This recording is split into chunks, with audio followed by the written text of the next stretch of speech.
2022, 2022. Comment je fais pour me marier sans prendre son snap, sans prendre son numéro de téléphone? Maintenant, tu nous as dit ce qu'il faut pas faire. Imaginons qu'on l'ait fait. Imaginons que ça a été plus loin et que voilà, on a goûté. Qu'est-ce qu'il faut faire pour se repentir sincèrement? La place de la femme, elle est où? Dans un premier temps, si ça te dérange pas, je voudrais juste savoir un peu comment je peux savoir quand je serai prêt pour me marier. Alors la question que tu poses, c'est comment savoir si je suis prêt pour le mariage ou pas? C'est ça. Premièrement, le prophète sallallahu alayhi wa sallam, il a exhorté tous les jeunes à se marier. Il a dit, ô vous les jeunes, celui qui est en mesure parmi vous de se marier, qu'il le fasse, car ceci est meilleur pour sa chasteté. Ensuite, il a dit à ceux qui ne peuvent pas, qu'ils jeûnent. Et donc effectivement, il y a des personnes qui ne sont pas forcément en mesure de pouvoir se marier. Alors le mariage demande deux préparations. Préparation d'abord psychologique et une préparation matérielle. La préparation psychologique, c'est celle qui va pousser la personne à savoir qu'elle est capable d'assumer une vie familiale. Qu'elle va savoir qu'elle est également capable d'assumer aussi une vie sur le long terme, non pas seule. Quelqu'un qui commence à comprendre le sens des responsabilités, par exemple, et que la vie n'est pas simplement un jeu. Elle va dépendre des individus. Il y a des gens, c'est à partir de 15 ans, 16 ans, ils vont commencer à avoir cette maturité. Et d'autres, malheureusement, c'est encore des bébés dans leur tête, même après 25 ou 30 ans. Concernant le mariage, alhamdoulilah, il y a deux préparations. La préparation, on a dit mentale, la préparation matérielle. La préparation mentale, il faut également que la personne elle fasse une introspection, qu'elle sache qui elle est réellement et qu'est-ce qu'elle veut de sa vie.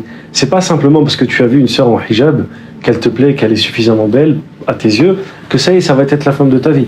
Il se peut que vous n'ayez pas les mêmes centres d'orientation, il se peut que vous n'ayez pas la même vision des choses, la même vision du monde. Il se peut même que vous n'ayez pas les mêmes attentes de la vie et que votre relation ne va pas durer parce qu'elle ne va pas coller. D'accord ?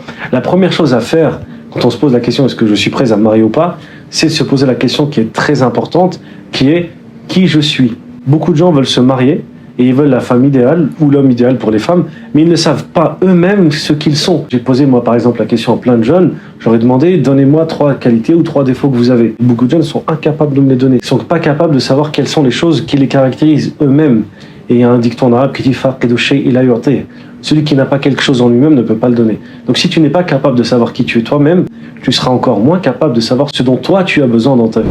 Le mariage, moi j'ai envie de me marier, mais quand je vois il y a des jeunes qui se marient jeunes aussi, c'est bien, comme tu as dit, mais après ça ne dure pas. Alors effectivement, il y a beaucoup de gens qui se marient sans préparation. Et le problème aussi, c'est que nous, en tant que musulmans, on est tiraillés entre deux modèles sociaux, entre le modèle occidental et le modèle musulman. Et souvent, ça amène des dichotomies, ça amène des choses qui ne vont pas ensemble. Parfois, l'homme veut vivre une vie à l'occidentale, une vie quasi libertine où il n'a aucun compte à rendre. Et la même chose pour la femme. Sauf qu'en islam, l'homme et la femme ont un rôle spécifique pour chacun. Ils ont des devoirs, des droits, des responsabilités qu'il incombe à chacun d'entre eux. D'accord ? Et souvent, quand on analyse un petit peu et qu'on creuse pourquoi ces couples ne marchent pas, c'est souvent parce que justement sur ce côté religieux, les éléments qui ont été donnés par le prophète sallallahu alayhi wa sallam n'ont pas été respectés. Et ça, c'est l'équilibre qu'il faut réussir à trouver. D'accord ? C'est le petit cheminement. Ensuite, en soi, le divorce n'est pas une fatalité. C'est pas quelque chose qui est... Chez nous, culturellement, c'est quelque chose qui est très mal vu. Mais il est préférable qu'un jeune, il se marie et il divorce 10 fois dans le halal, plutôt qu'il se marie une fois et il divorce jamais, et qu'il ait connu 9 relations dans le haram. Alors bien évidemment, on ne dit pas que c'est bien de divorcer 10 fois. Au contraire, c'est quelque chose de mauvais. Mais ce n'est pas grave. Tant que la personne, elle prend la décision de commencer le chemin et de commencer à cheminer pour se marier, alhamdoulilah, elle est dans le bien. D'accord ? Et souvent, c'est un conseil que je donne à des jeunes. Il y en a beaucoup qui me disent « je veux me marier, etc. » Est-ce que je suis dans le bon chemin ou quoi que ce soit ? À partir du moment où tu décides de mettre l'intention de te marier, Allah il t'aide, comme il est rapporté dans le hadith authentique. Allah il aide 3 personnes. Et en plus de l'aide qu'Allah va t'apporter, alhamdoulilah, tu sais que tu veux le halal, tu veux le bien. Tu veux que les choses qui sont licites et permises et que les choses qu'Allah il aime. Et à partir du moment où tu souhaites ces choses, il faut que tu aies l'intime conviction qu'Allah il ne veut que ton bien. D'accord ? Le divorce n'est pas un échec. Le divorce c'est peut-être parfois un petit contrôle technique qui est défaillant. Il faut peut-être changer quelques éléments pour repartir un petit peu dans la course de la vie. 2022, Comment je fais pour me marier sans prendre son snap, sans prendre son numéro de téléphone? Alors 2022, comment je fais pour me marier sans prendre le snap de la fille, sans prendre son numéro de téléphone? Alors, alhamdoulilah, déjà premièrement, il faut avoir la conviction qu'Allah Ta'ala il nous a écrit notre rizq avant même que nous soyons vivants. Et 50 000 ans avant que nous soyons vivants. Ça fait partie des choses qui font partie de la croyance au destin. D'accord? Et dans ce rizq qu'Allah nous a écrit, il y a notre époux et notre épouse. Et même la descendance que l'on va avoir avec notre époux et notre épouse, pour les hommes notre épouse et pour les femmes notre époux.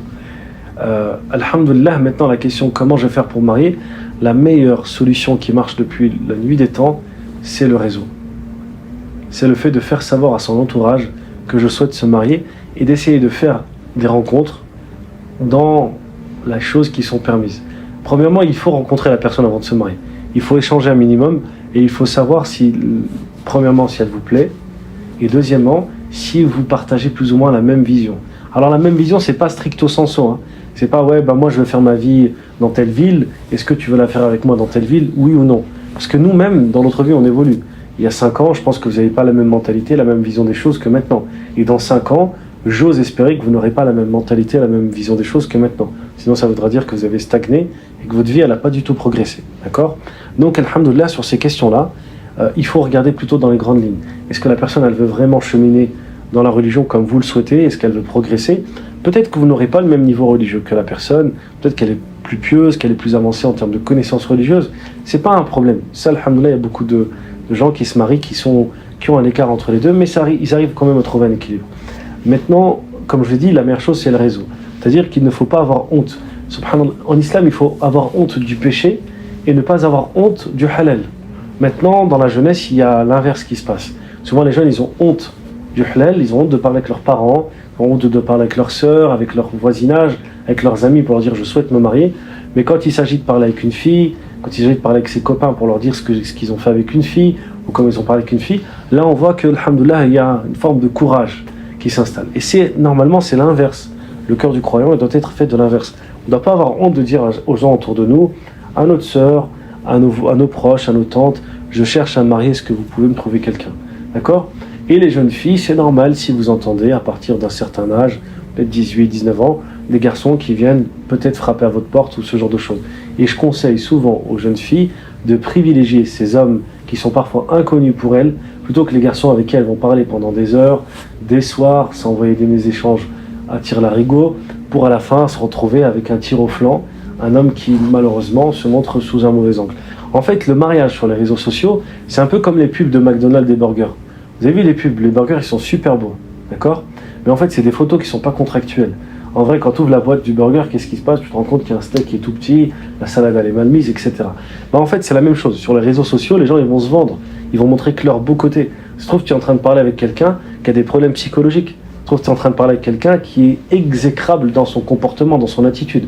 Mais simplement parce qu'il te montre ou qu'elle te montre des belles photos, des belles phrases, parce que la personne sur les réseaux sociaux, elle te montre des rappels, alors tu crois qu'elle est pieuse ou qu'il est pieux et que c'est quelqu'un de machallah. Les photos, on peut les prendre sous un angle, toutes ces choses, c'est de la duperie, de la tromperie.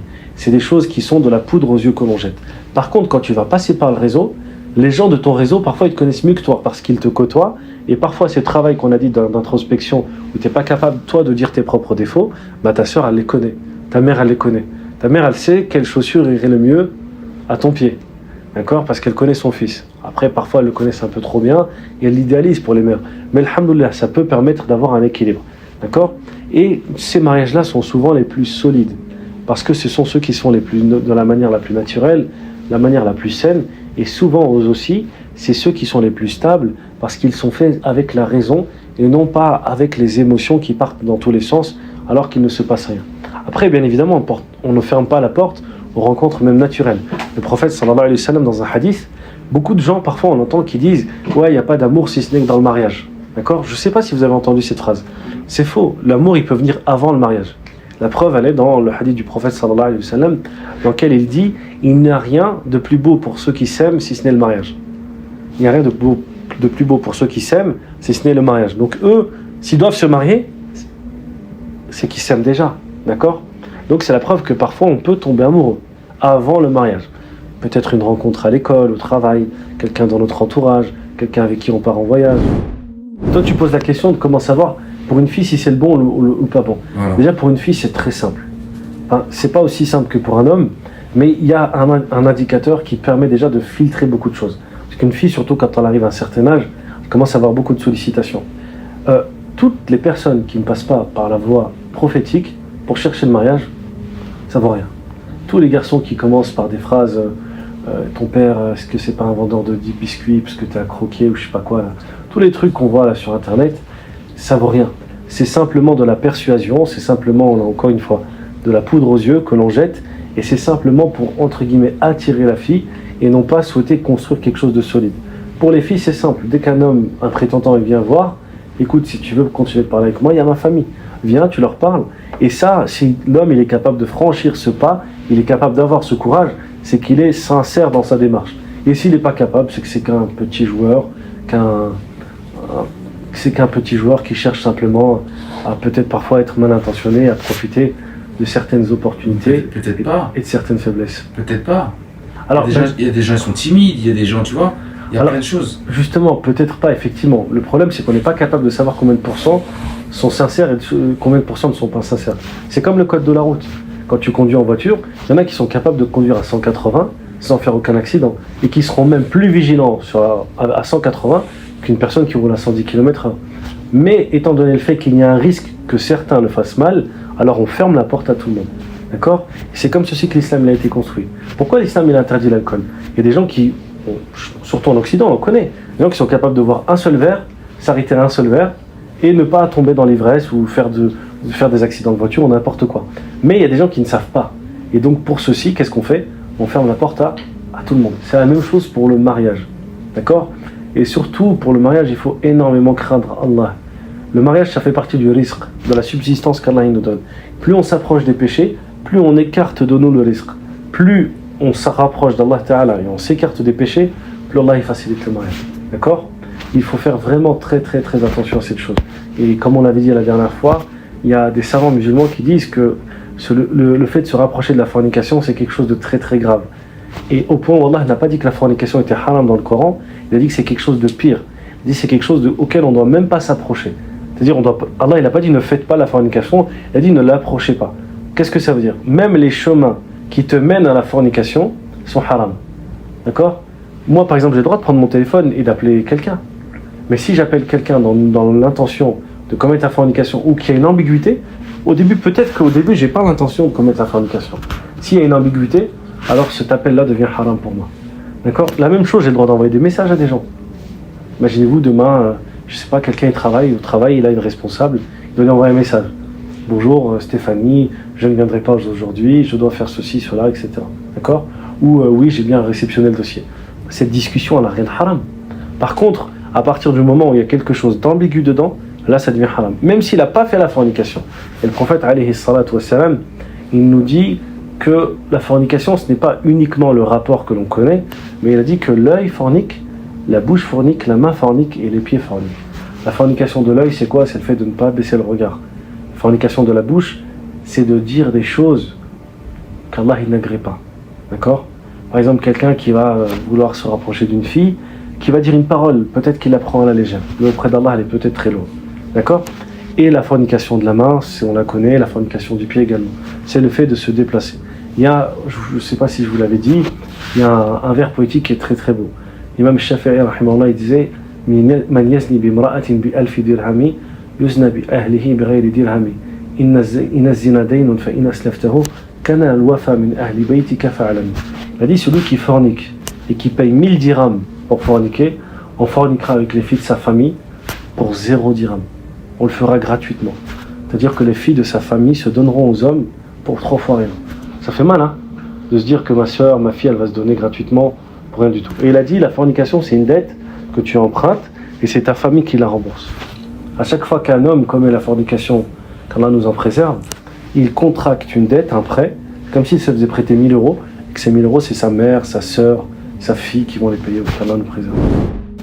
Là maintenant, tu nous parles de tout ce qu'il ne faut pas approcher du mariage. Mais moi, donne-moi un truc qui va me pousser à me marier justement. Pourquoi est-ce qu'Allah il nous a ordonné de nous marier ? Alors effectivement, là depuis tout à l'heure, on parle de qu'est-ce qu'il faut éviter pour le mariage. Maintenant, il faut se motiver au mariage. Première des choses, c'est que le mariage, c'est la moitié de la religion, comme l'a dit le prophète sallallahu alayhi wa sallam. La deuxième des choses, c'est que le mariage est une tradition du prophète sallallahu alayhi wa sallam. Il y a un homme qui est venu voir le prophète sallallahu alayhi wa sallam, il lui dit « Moi, je ne me marie pas des femmes ». Le prophète sallallahu alayhi wa sallam lui dit « Moi, je me marie des femmes. Et quiconque s'écarte de ma tradition, alors il ne fait pas partie des nôtres. » D'accord ? Le musulman, la musulmane doit avoir pour objectif dans sa vie le mariage. C'est impossible qu'un musulman dise « Non, moi, le mariage, c'est pas pour moi. » Malheureusement, ça commence à se répandre. Hein. cette vision un peu occidentale de la vie individuelle. Je vis ma vie tout seul, c'est des problèmes. Ouais, c'est des problèmes le mariage, bien sûr. Mais qui t'a dit que on n'est pas né dans un champ de fleurs, nous? L'islam, c'est pas tu nais avec une fleur au fusil, avec une cuillère dorée dans la bouche. Non, Allah, il te dit, innaka kadihun ila rabbika kadhan famulaqih. Tu vas certes avoir parfois des épreuves jusqu'à ce que tu rencontres ton Seigneur.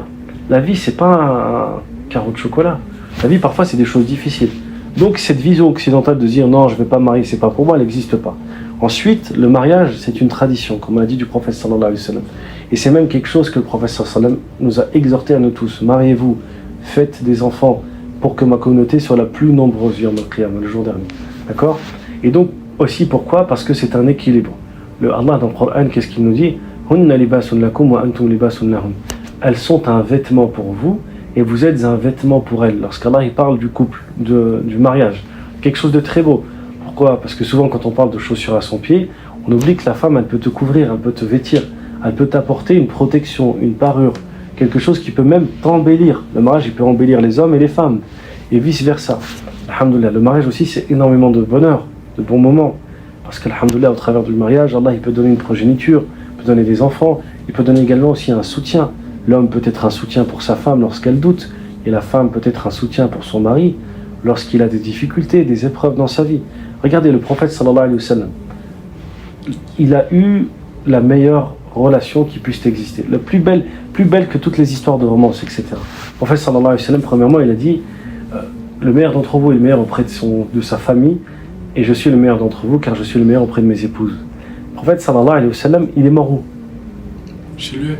Chez lui, où ça exactement? Chez sa femme. Chez Aïcha. Chez Aïcha. Et sur sa poitrine, il est rapporté. Il est mort dans ses bras. C'est beau comme histoire. Et il est rapporté que le prophète sallallahu alayhi wa sallam, avant de dormir, à chaque fois, il mettait ses mains comme ça. Il récitait Qul wallahu ahad, Qul a'udhu bi rabbil falaq, Qul a'udhu bi rabbin nas. D'accord? Et ensuite, il passait sa main sur son corps. Et quand, avant de mourir, il était tellement fatigué qu'il n'arrivait plus à le faire.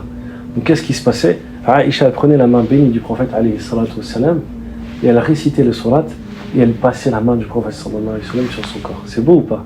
À une période où lui, il était fatigué, il était malade, c'est elle qui prenait soin de lui dans les derniers moments de la vie.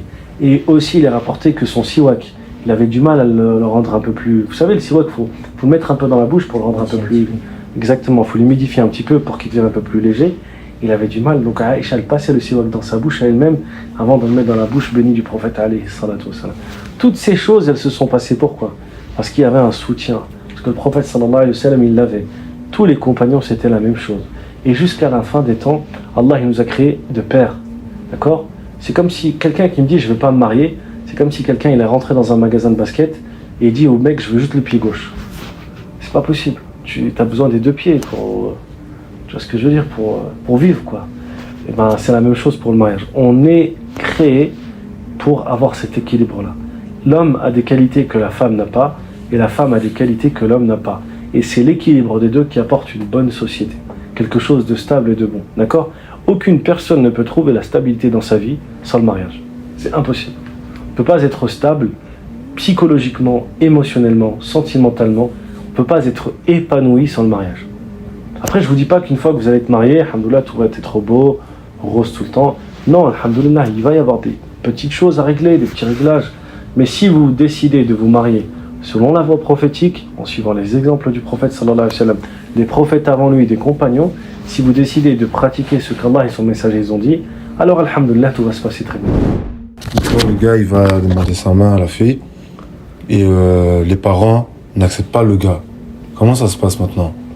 Alors, Il voulait faire les choses dans le halal, mais maintenant, tu vois, le parent, le père, il l'aime pas. moi je connais des frères à qui ça arrivait Voilà. personnellement. Ça, mec. Et je connais des frères, ils ont passionné parfois 7-8 ans avant de se marier. Bien sûr. En fait, ce qu'il faut savoir pour le mariage, c'est qu'il n'y a pas de règle générale pour tout le monde. C'est du cas par cas. En réalité, si on a fait ce qu'on a dit au début, si on a utilisé le réseau, et qu'on a parlé brièvement avec la fille, qu'on a regardé, on a essayé de faire marcher la logique, est-ce que la fille elle nous plaît, et la fille elle va se demander est-ce qu'il me plaît, est-ce qu'il convient à mes attentes, etc. Et qu'alhamdoulilah on est d'accord. Techniquement, il n'y a pas trop de sentiments qui sont rentrés en jeu encore. Donc si jamais il y a un refus, qu'est-ce qui se passe? C'est pas grave, on va chercher ailleurs. Le problème il est dans le cas où justement ça s'est beaucoup accroché. Ah, c'est difficile à détacher. Hein. Et là, il faut faire preuve de patience, de doua. Il faut aussi faire preuve aussi de pédagogie et de diplomatie. C'est-à-dire que si le père il refuse, essayez de ramener peut-être l'imam de votre ville pour qu'il lui parle.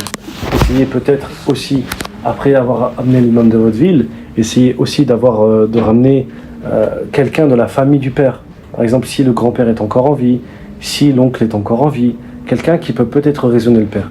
Il ne faut pas brusquer les choses et petit à petit faire des doigts jusqu'à Allah y facilite. D'accord ?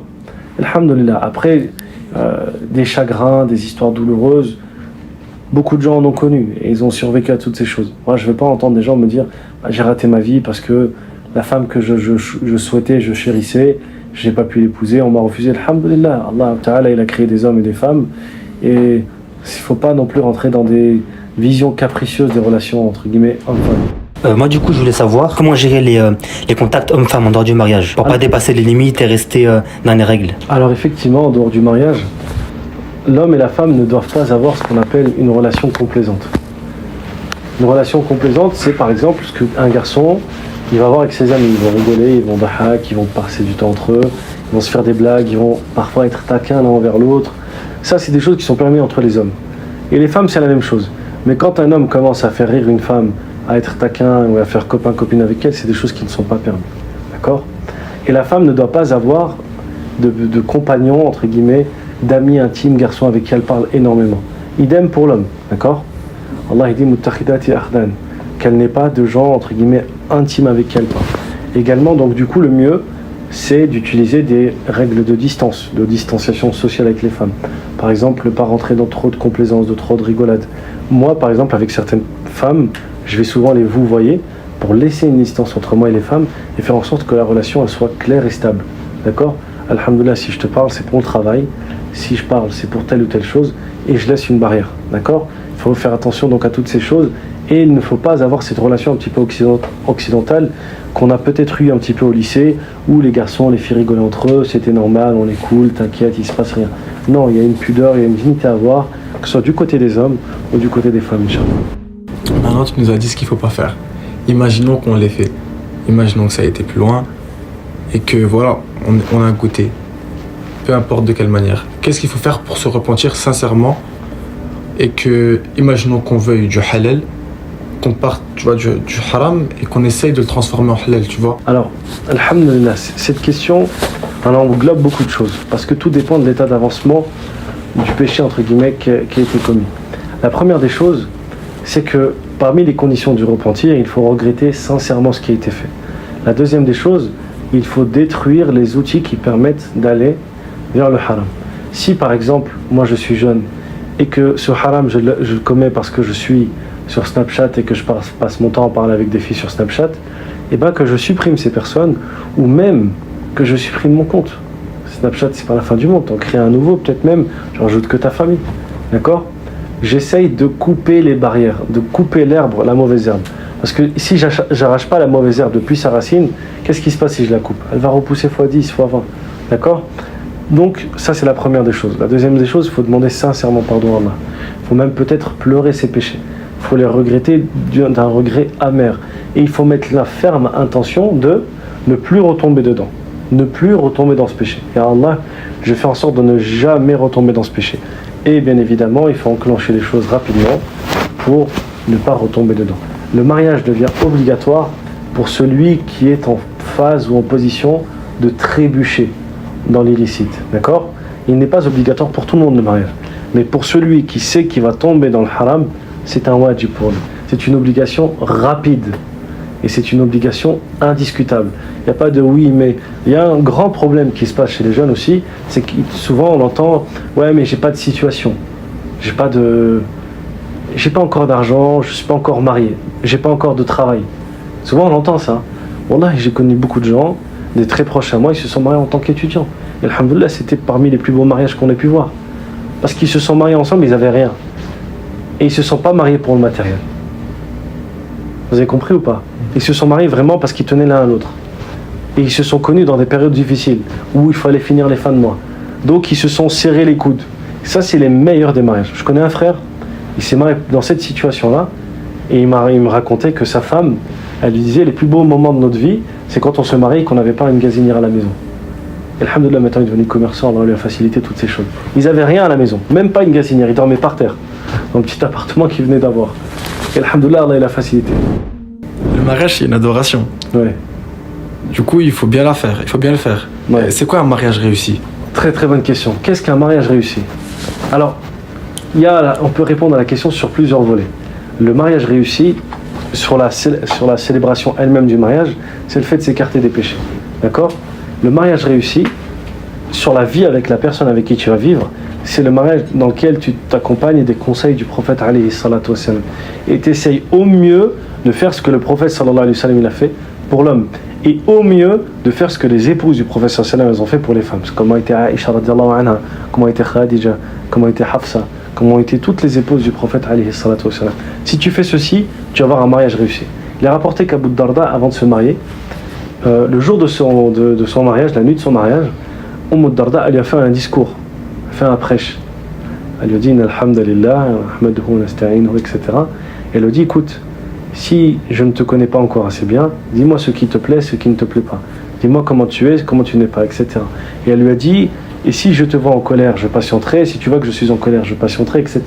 Elle lui a donné des conseils en or. Au point, Abu Darda, il a dit ça fait des années que je vis avec elle et je ne s'est jamais, entre guillemets, disputé, si ce n'est une fois et c'était moi qui étais en tort. Vous avez compris ou pas?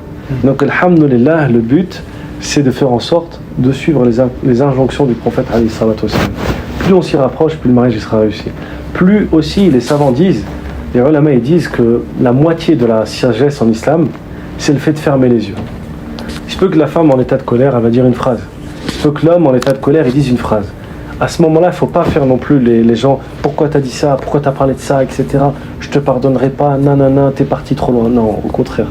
Allah il dit « Faliya'fu wal yasfahu » qu'il pardonne et qu'il passe outre tout ce qui a été fait. Ala yuhibbuna an ya'fu Allahu lahum. N'aimerait-il pas qu'Allah lui-même, il passe au travers de leurs péchés, il efface leurs péchés.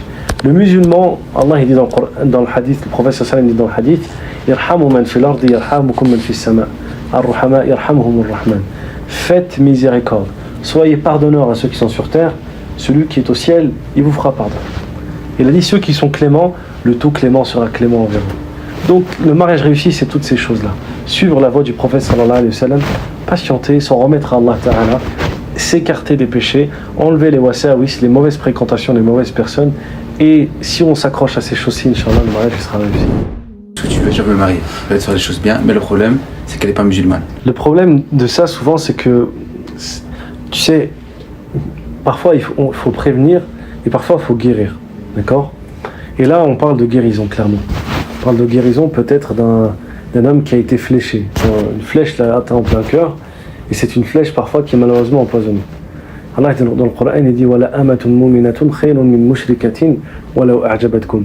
Et certes même une femme de bas niveau, une esclave croyante est meilleure qu'une non croyante, qu'une incroyante, même si l'incroyante elle vous plaît énormément. D'accord? Il faut penser en fait aux conséquences du mariage.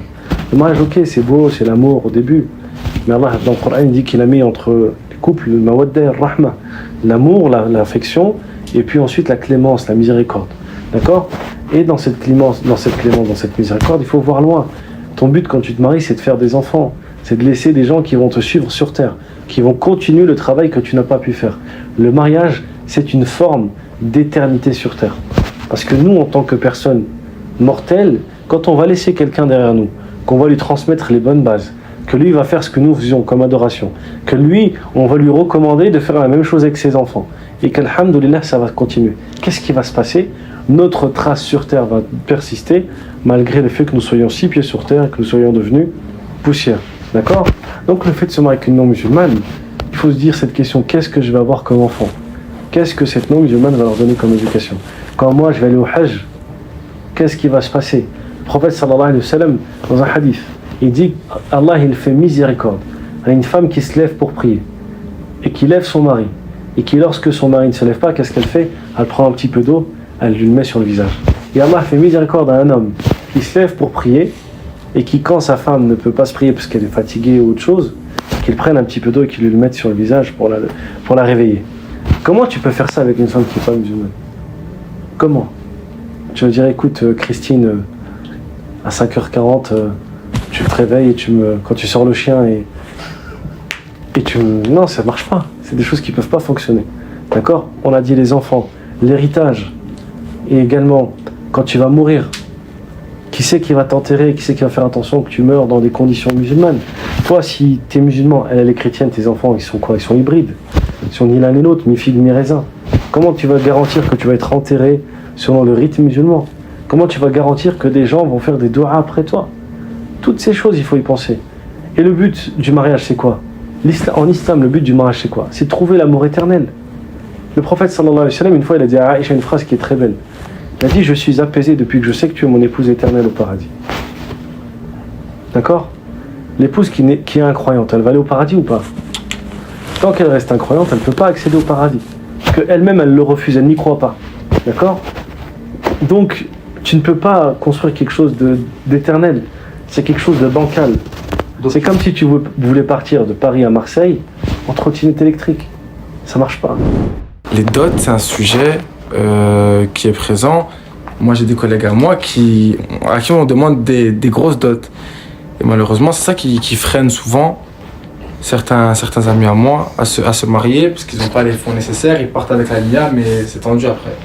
Alors, pour la dot, Allah il dit dans le Coran: wa atu nisaa saduqatihinna nihla. La dot, c'est un cadeau qu'on donne à la femme. D'accord? Et l'intention derrière le cadeau, c'est quoi? Souvent, nous les hommes, on se marie, on ne fait pas attention aux détails. La femme, elle est vraiment beaucoup dans le détail, dans la petite attention, un petit mot doux, un petit geste. Ça va beaucoup lui plaire. D'accord? Et souvent, ce qui se passe, c'est que la dot, c'est le premier cadeau que tu vas donner à ta femme. Et ce premier cadeau, qu'est-ce qui se passe? Il va rester toute sa vie. C'est-à-dire que même tu vas te disputer avec elle, ou si tu l'as fait un beau petit cadeau au début, ça va la marquer toute sa vie. Peut-être elle va patienter sur ton caractère, sur tes défauts, toutes ces choses, parce qu'elle va se dire: oh, ce qu'il a fait c'est trop mignon. Elle va garder toute sa vie avec elle. D'accord ou pas? C'est quelque chose que le prophète sallallahu alayhi wa sallam, que notre religion, parce que l'islam, il est fait par qui? Par Allah Ta'ala. Allah, il sait comment ils sont faits les hommes et les femmes. Il sait que les femmes, elles ont besoin de ceci. D'accord? Mais effectivement, la dot, elle ne doit pas être abusive des deux sens. Ça ne doit pas être quelque chose de sous-estimé, qu'on brade, et quelque chose qui est surestimé, au point où les gens, ça les empêche de se marier. Normalement, la dot, elle se donne en fonction des capacités de l'homme. D'accord? Il y a des ulama qui disent que c'est même l'homme qui choisit combien il peut donner. D'accord ou pas? C'est un avis qui existe. C'est-à-dire, l'homme, s'il peut donner 100 euros, pas plus, il donne 100. S'il peut donner 1000, il donne 1000. S'il peut donner 10 000, il donne 10 000. S'il peut donner 100 000, il donne 100 000. Il n'y a pas de mal. D'accord? Mais dans la justice et la justesse, dans l'équilibre des choses. Si la fille, encore une fois, elle demande une dot trop importante, qu'elle craigne Allah, qu'elle se dise si vraiment elle veut le halal, et si elle voit en cet homme de la piété, de la bonté, et si elle voit qu'il peut être un bon père de famille, qu'elle peut vivre un petit bout de chemin, qu'elle craigne Allah et qu'elle ne demande pas quelque chose de mirobolant, et qu'elle se dise au contraire: alhamdoulilah, si c'est un homme qui est juste. Un grand savant musulman, il disait: si vous voulez marier votre fille, mariez-la avec quelqu'un qui craint Allah Ta'ala, parce qu'il sera juste avec elle. C'est quoi le mieux pour une femme? C'est de se marier avec un homme injuste, mauvais, qui va à la chicha, qui fait du mal, et qui lui donne 20 000 euros de dot, mais qui après ne lui donne plus son droit, ou de se marier avec un homme qui va lui donner peut-être 300, 400 euros de dot, mais qui va être là tout le temps, dès qu'il va avoir un peu d'argent, il va le partager avec sa famille, qui va se lever le matin pour travailler, pour mettre bien à sa famille. C'est quoi le mieux? Clairement, c'est le deuxième. Donc, il ne faut pas non plus rester sur le matériel uniquement. Il y a beaucoup de gens aussi qui font des mariages à 40 000 euros, 50 000 euros, et malheureusement, ça dure que quelques temps. D'accord? D'ailleurs, pour la fête en islam, pour la fête du mariage, je pense que c'était une question que vous alliez poser. Il est permis, par exemple, de faire un cortège pour accompagner les mariés à la salle. Il est permis de klaxonner. C'est des choses qui sont permises. De faire comprendre aux gens: un tel et une telle sont en train de se marier. D'accord? Par contre, il n'est pas permis d'avoir de la mixité. Il n'est pas permis de mettre de la musique. Il n'est pas permis de danser. D'accord? Pour les hommes. C'est honteux, ça fait partie des choses qui baissent de l'honneur, de la dignité d'un homme, qu'il se lève et qu'il se mette à bouger son corps. C'est hchouma, c'est aïb. C'est pas possible qu'un homme qui a de la dignité, de la virilité, il se lève et il danse. D'accord? Et c'est pas possible non plus de faire des choses qui sont hors la loi. On a parfois des gens, ils font des cortèges, ils s'arrêtent en plein milieu de la route, ils bloquent les gens, ils vont faire du bruit énorme au point où le bruit, c'est pas un simple bruit de fête, quelques petits coups de klaxon, c'est mignon, c'est sympa. Même les gens qui passent de l'autre côté de la rue sont contents pour eux, ils leur mettent des petits coups de... Non, c'est des mecs qui vont te mettre du bruit comme pas possible, ils vont sortir des gros bolides, ils vont déranger le voisinage. Ce n'est pas l'islam. Qui doit choisir? Ma mère ou ma femme? Déjà, premièrement, choisir entre les deux, on n'a pas à choisir. D'accord? Et s'il faut prioriser l'une des deux, bien évidemment, c'est la mère qu'on priorise. D'accord? Parce que le paradis il est sur les pieds des mères. Et des mères, on n'en aura qu'une. Et des femmes, alhamdoulilah, il y en a sur terre. Il y a même plus de femmes que d'hommes sur terre. Par contre, pour la question de si elles ne s'aiment pas, il faut comprendre pourquoi elles ne s'aiment pas. Souvent, c'est quelque chose de naturel, hein, le fait que la belle-mère n'aime pas la belle-fille. Pourquoi? Parce que la mère, elle a fait grandir le fils. Elle lui a changé ses couches, elle l'a aimé, elle l'a porté dans ses bras, elle a patienté, elle n'a pas dormi la nuit, il était malade. Elle l'a fait grandir, elle lui a appris elle a tout fait pour lui. Et c'était le petit amour de sa vie. Elle l'a aimé plus que toute chose au monde. Et elle voit que son fils, dès qu'il y a une femme qui est arrivée dans sa vie, hop, il commence à la regarder, il commence à lui donner de l'intérêt, il commence à toutes ces choses. Et elle se dit, attends, moi j'ai galéré 20 ans, 25 ans, et elle arrive là, la petite Minette là, elle est venue, elle m'a pris ce qui m'est plus cher. Et parfois ça crée une forme, pas de jalousie, mais de déséquilibre. Et cette chose-là, elle est naturelle. Et au contraire, les hommes qui vivent cette relation, ils se doivent d'être très intelligents et très sages. Pourquoi ils se doivent d'être très intelligents et très sages? Parce qu'ils doivent réussir à trouver l'équilibre afin de satisfaire leur mère et de donner les droits à leurs épouses sans froisser les deux et sans faire en sorte qu'il y ait des disputes. Et comme on l'a dit, la sagesse, la moitié de la sagesse, c'est le fait de fermer les yeux sur ce qui se passe. C'est pas parce que ta mère te rapporte quelque chose qu'il faut que tu ailles engueuler ta femme. C'est pas parce que ta femme te raconte quelque chose que tu dois aller réprimander ta mère. Au contraire, parfois il faut faire preuve d'équilibrage. Parfois il faut faire preuve de diplomatie et d'intelligence. Et celui qui fait ceci, c'est comme, vous savez, celui qui fait du... Comment on appelle ça là, les... Jonglage. Voilà, c'est comme celui qui jongle. Il faut qu'il soit très habile et qu'il ait le bon équilibre. Il faut qu'il arrive à jongler entre les deux. Entre sa mère, sa vie professionnelle, son travail et son épouse, sa vie personnelle, sa vie intime avec elle. Toutes ces choses, il faut qu'il arrive à trouver, alhamdoulilah, cet équilibre. Et s'il le fait, il sera parmi les gagnants. La place de la femme, elle est où? Alors si tu t'attends à ce que je dise, aller à la cuisine... La place de la femme, c'est à la cuisine! Alors non, concrètement, ce que vous dites, c'est un peu réducteur. On ne peut pas dire que la place de la femme, elle est à la cuisine. Comme pour l'homme. Comme pour l'homme, elle est à la cuisine aussi. Non, Oui, mais non, mais c'est pas parce que tu vas à la cuisine que la place de l'homme, elle est à la cuisine. Non, c'est très réducteur cette phrase-là. Attends, mais pour toi, je te coupe La place... dans ton élan. Ouais. Je te coupe dans ton élan. Pour toi, un homme et une femme, c'est 50-50? Alors justement, déjà en islam, il n'y a pas de pour moi. Ok, d'accord. Dans l'islam. Dans l'islam, l'islam, il laisse la libre chose aux gens de le faire. Il y a des choses dans lesquelles il ne donne rien, aucune obligation. Il laisse l'équilibre du couple se faire. D'accord? Il y a des hommes qui aiment bien cuisiner. Il y a des hommes, ils n'aiment pas la cuisine de leur femme. Qui se disent, je préfère me lever, me faire à manger plutôt que de manger des haricots verts. Et il y a des femmes, elles ne supportent pas que leur mari rentre dans la cuisine. Parce qu'elle a été éduquée comme ça. On ne peut pas dire à l'un ou à l'autre, t'es dans le tort. Non, le but, c'est de trouver l'équilibre. C'est de trouver l'équilibre et qu'alhamdoulilah, les deux, ils s'épanouissent. D'accord ou pas? C'est tout. Après, est-ce que l'islam nous donne une injonction? Non. La place de la femme, elle est où? La place de la femme, elle est dans son foyer. La femme, c'est le pilier du foyer. D'accord? La place de la femme, quand on dit qu'elle est dans son foyer, ça ne veut pas dire qu'elle n'a pas le droit de sortir ou quoi. Non. C'est-à-dire qu'elle est la responsable et que c'est elle qui tient la maison. D'accord ou pas? Souvent, la mère, c'est elle qui va tenir l'éducation des enfants beaucoup plus que le père. On ne dit pas que le père, il n'éduque pas. Mais la mère, elle a quelque chose de supplémentaire. La place de la femme, elle est dans ce côté-là, vraiment centralisateur de la famille. C'est elle qui va regrouper les enfants. Si quand même les enfants ils vont grandir, c'est elle qui va faire en sorte de toujours les regrouper autour d'elle, de les inviter, ne serait-ce qu'ils viennent le dimanche, pour qu'un tel il puisse voir son frère, il puisse voir sa sœur, il se retrouve, elle va les appeler, elle va faire toutes ces choses. Souvent le père, il fait pas trop ça. Parfois, encore une fois, c'est un équilibre des choses. Donc la place de la femme. Et surtout la place de la femme, elle est extrêmement majeure et centrale. Parce que le rôle de la femme, c'est de préparer les générations futures. C'est de préparer les futurs musulmans et les futures musulmanes. Donc elles ont un rôle éducatif. Elles doivent transmettre des valeurs, des principes, des vertus qui sont très importantes. La place de la femme, elle est partout et nulle part en même temps. Elle est là où Allah il veut qu'elle soit, et elle est là où Allah il ne veut pas qu'elle soit, tout en ayant bien évidemment le comportement du musulman. Merci beaucoup Younes. Merci beaucoup. J'espère alors très vite vous retrouver parmi les hommes menottés. On l'espère aussi. Pas trop menotté aussi, hein. Pas trop menottés. Bracelet électronique. Bracelet électronique connecté. Alhamdulillah. Merci. Je demande à Allah Azza wa Jal de vous faciliter le mariage à vous, à tous les jeunes, à tous les célibataires, Inch'Allah. Qu'Allah vous accorde une descendance pieuse à tous. Qu'Allah vous accorde une progéniture et une moitié qui soit pieuse. Et qu'il fasse de vous également aussi une moitié pieuse qui va être un soutien pour l'autre moitié, Inch'Allah ta'ala. Amin. أقول قولي هذا واستغفر الله لي ولكم فاستغفروه إنه كان توابا